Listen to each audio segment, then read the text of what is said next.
Hello YouTube, this is Anis. Today we're gonna start doing an embedded series on Silicon Labs project. I am not sponsored. I just wanna get my information out there to the community. So we're gonna use the Silicon Labs environment version number 5, SSv5.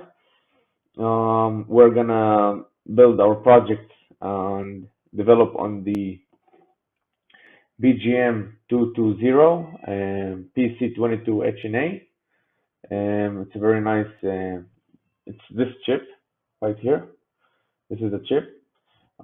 This development kit is great. It has a lot of GPIO out there that we can connect and develop.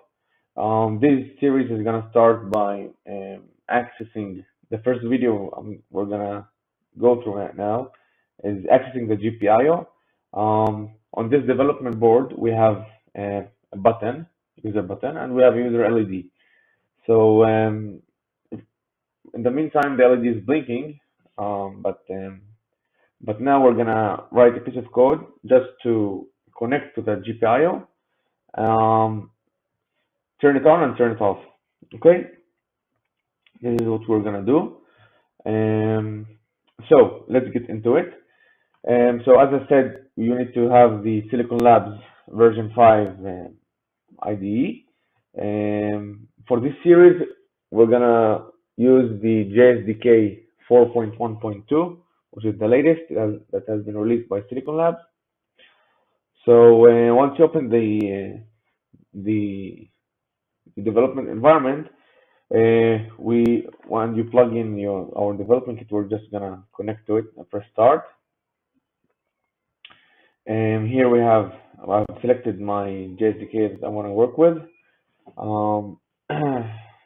I prefer to work with the latest, but once you start a project and you work with the SDK you selected, it's important to stay with the same SDK, because if they change something in older SDK or newer, or they deleted some files and you did not implement that change in your code, it might have some errors. So what I suggest is just stick with one SDK and to work with it with your entire project.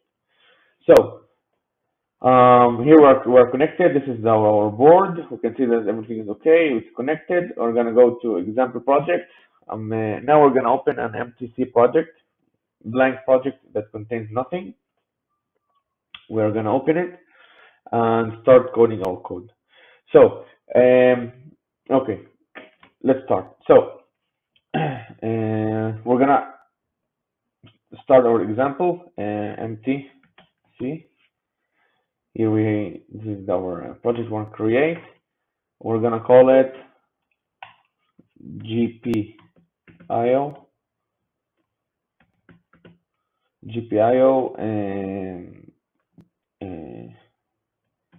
LED on off. Okay. We're not gonna copy the content because we're not gonna do any changes on the SDK. We're just gonna link the SDK to our project. So all the libraries and all the includes that we're gonna use that are provided within the SDK, we're not gonna put it in our workspace. We're just gonna have a link to it. We're gonna be connected to it. So we're gonna leave it as is. This is where our project is gonna be. This is project name, and we can start. No, we cannot start. Why we cannot start? Maybe the name. Let's see. The name. No.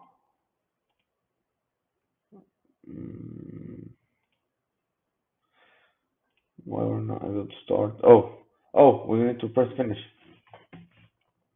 Guys, we need to pay attention. Okay, so this is the project name, the location, the SDK is gonna be linked, and let's start.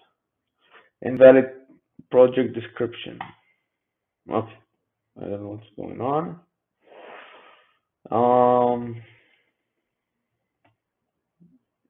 Let's do that again.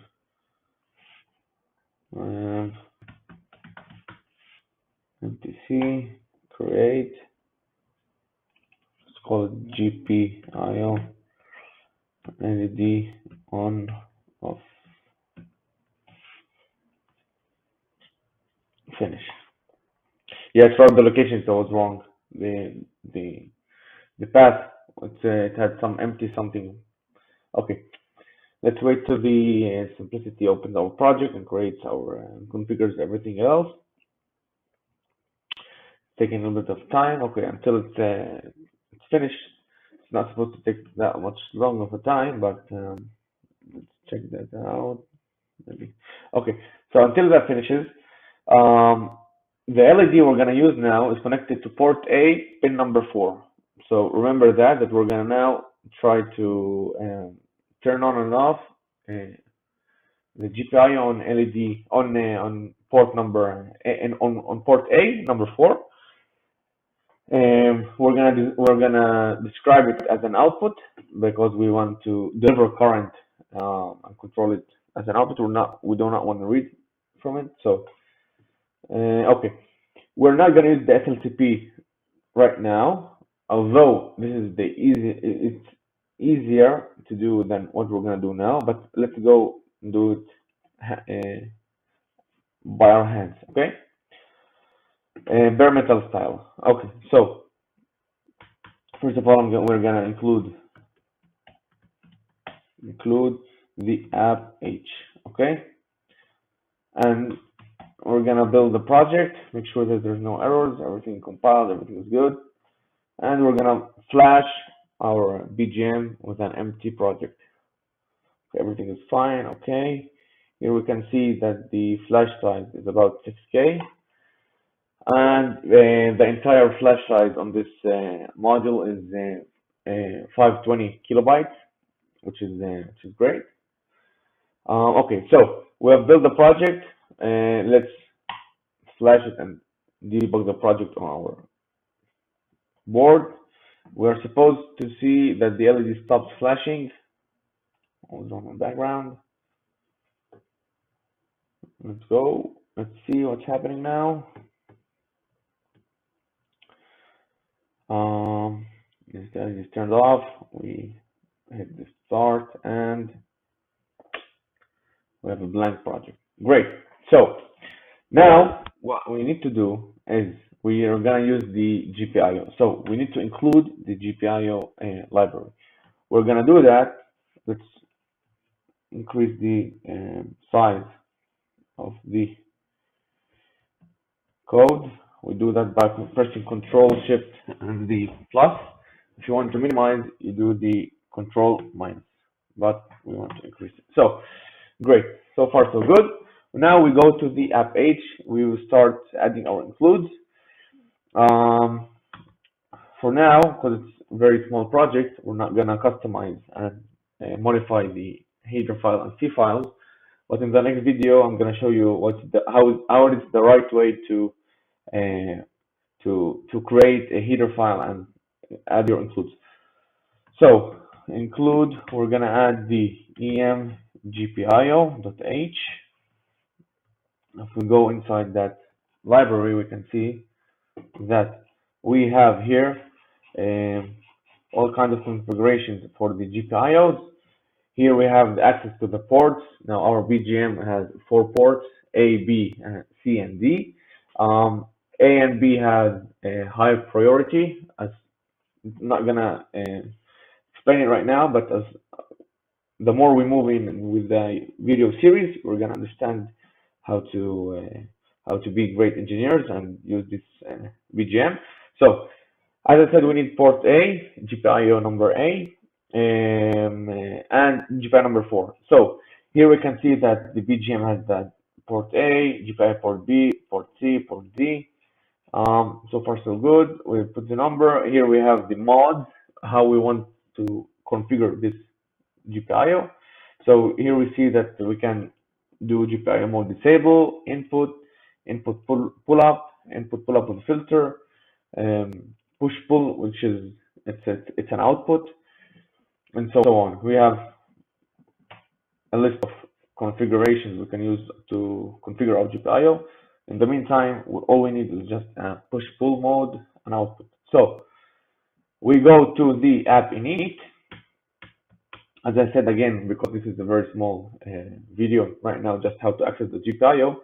we're not gonna open a new header file and dump our code over there. We're just gonna do it in the appc.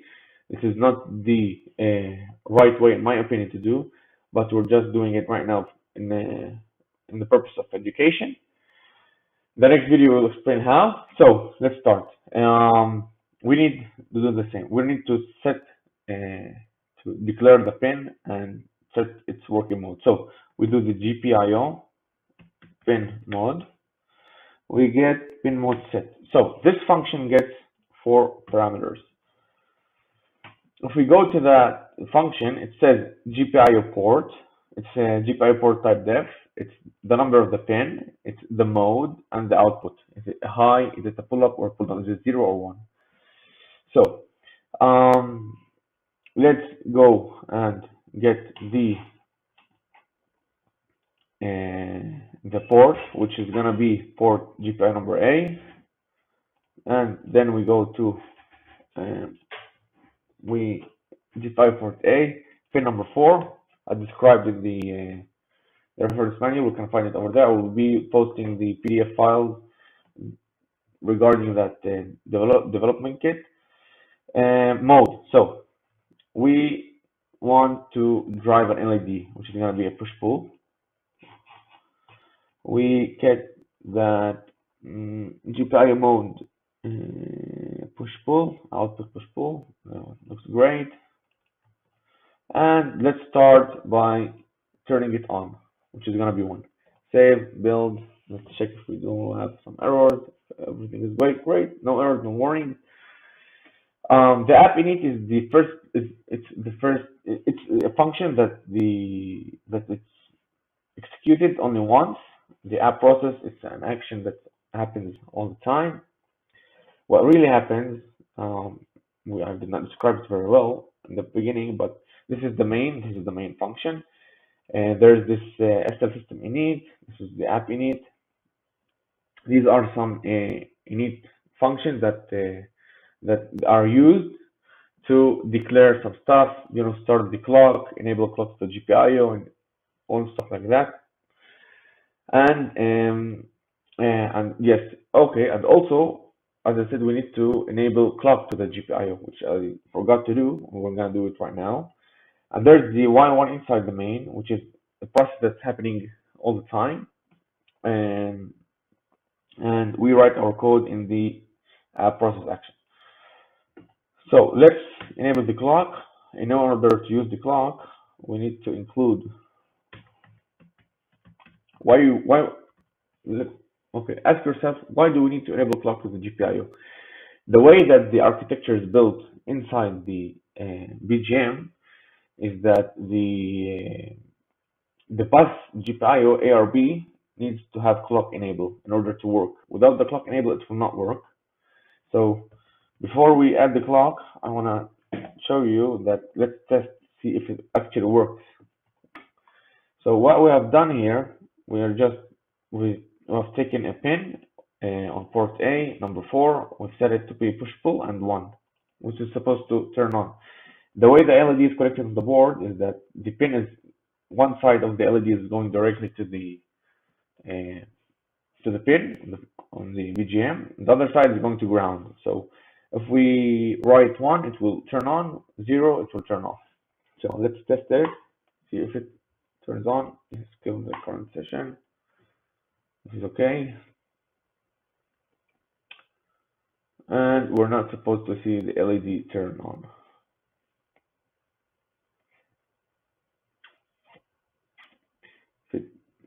If it turns on, maybe they have enabled it somewhere. Okay. The LED turns on. Okay. Looks like they have already enabled the clock to the GPIO. Let's go and confirm that thing. Let's see. Board, device, init, board init, clock, EMU, chip init, drive init, stack, driver SLR clean, device init, NVIC, chip init, maybe not chip init, board init. Here, there it is. CMU clock enable, GPIO true. So they have already enabled the clock to the to the GPIO bus. So we are not needed to do that. Thank you, Silicon Labs, for doing it for us. But it's better if we do it, so we do not forget that we need to do it. But it's already done, so there's no need. Okay, so now to turn it off, we just play 0, and let's flash debug. Let's check if it works as supposed. And 1, 2, 3, not yet. Okay, so now we're gonna run the program. We can see the LED is turned off, which is great, as supposed. Great. So this is how we set a pin as what we want it to be, input or output. If you want to toggle the pin, all we do is GPIO pin out, and we can clear. Get is when we want to read. Set is we want to set. Make sure that it's 1. Clear is 0. Toggle is just switch its state. So let's do something nice to start learning how to debug this SSv5. Here we're gonna do this GPIO pin toggle and port GPIO port A, pin number 4. This is supposed to be predefined names, like doing it as a defined LED. Yeah, let's do it the correct way. If we start, let's start. So we go to here, we add in LED, and let's call it onboard LED. We're gonna give it GPIO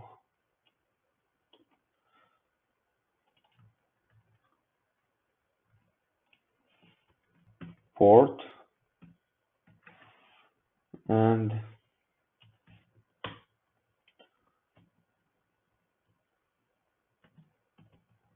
pin. Okay, great. So now we take these predefined names and change it to make it a more universal thing, so we don't have to remember and change them manually. Great. So now I'm gonna put a break over here, and we're gonna program the device once again. Let's see the toggle. So every time the program gets to the app process action, it's gonna stop, and we're gonna try it again. Okay, so let's see. Come on, computer, you can do this. Okay, great. So here we have run the program, and it did not. Oh, wait. So okay, the program did not reach the breakpoint. Great. This is a great scenario. You may probably ask yourself, wait, Anis, what's going on? Maybe you're lying. No, I'm not. There's something called optimization when using these IDEs. And the program sees that this breakpoint that we've put, it's not an if case. It's not an action it's not something very big. It's not something important. So the IDE does not give it priority. So we're not seeing it. But in order to change that optimization, all we need to do is go to the build settings. Okay, and we need to go to the optimization. You see, it's optimized for size. That means that the breakpoint we have set, in order not to take a lot of size in the flash, because breakpoints take size, and in order to disable that breakpoint, so we do not see it. What we need to do is put none or optimize for debugging, but for now I'm gonna do it as none. the size of our program is going to be bigger. Before we do it, I'm gonna show you that what I'm saying is correct. So remember, the flash size for now is 6708. Okay, and we're gonna write it here. Let's write it here. Flash size is 6708. Okay, and now we're gonna change the optimization for debugging. Apply and close. Build.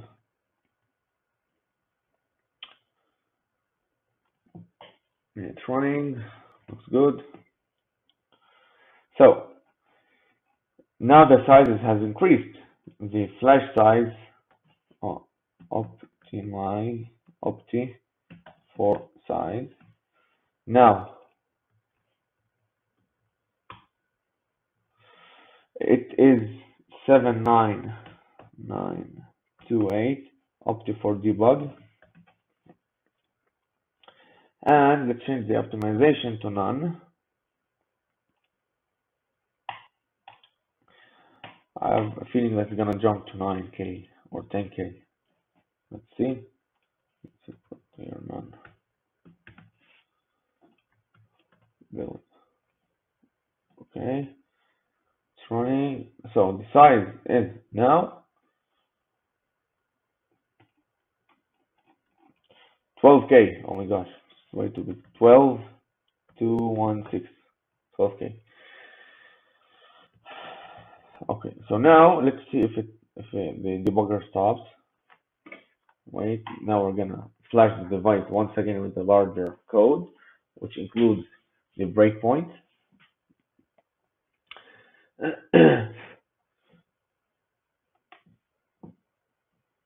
It's loading.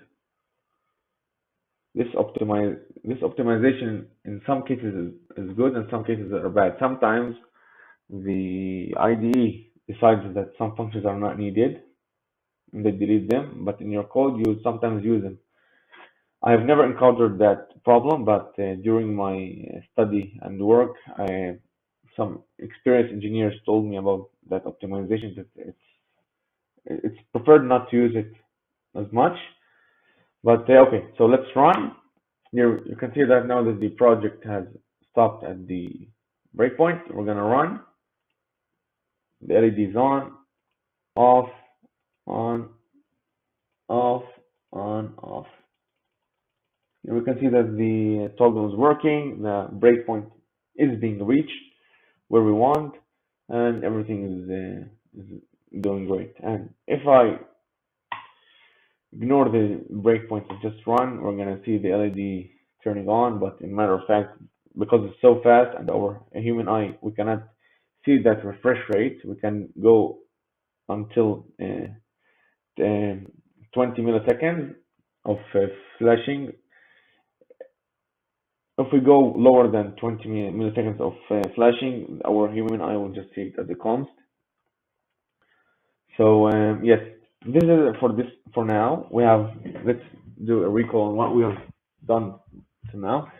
We have seen how to declare a pin as an output. You can do that the same as an input, just change the mode, pull up, pull down, whatever you desire. We have seen how to toggle a pin. We have seen how to use the optimization and disable it for debugging purposes. We have seen that we need to turn on the clock for the GPIO, but SiLabs already have done that for us. So, but you need to remember that you need to turn on the GPIO clock. Like in the next series, we're going to turn on the timers.